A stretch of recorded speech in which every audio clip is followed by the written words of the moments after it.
climate change?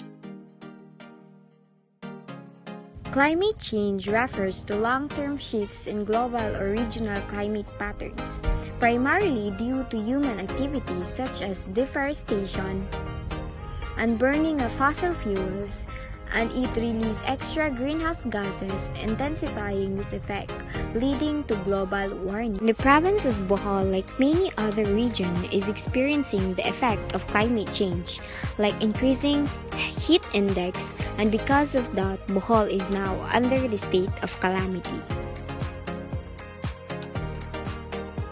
Is there any significant impact on farmers due to climate change, such as increasing hot index we're experiencing now? As a farmers, dakong epekto ang ininyo sa among pagpanguma kay among mga tanom nga daot na nga matay nag-uban, ang pagpamuhi niwang kay wa nay makaon ag among buhi sagbot nga matay naman.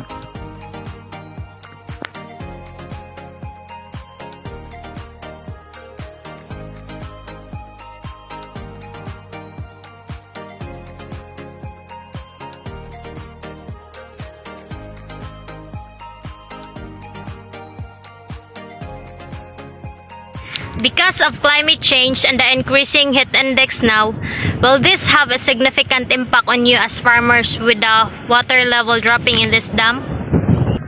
Malaking epekto parte sa tubig sa mga magsasaka dahil kailangan ng tubig para makagamit sa mga pag-araro, inom ng mga kalabaw, mga baka.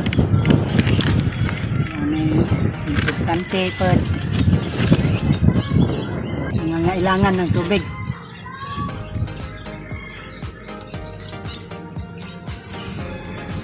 Lalong maganda kung makaulam na rin para mabuhay ang mga damo, may makain ang mga hayupan. Pagka ngayon sobra-sobra ang init, marami ng mga kalamidan na nangyayari. Kulang ng tubig, hirap na ang mga tao.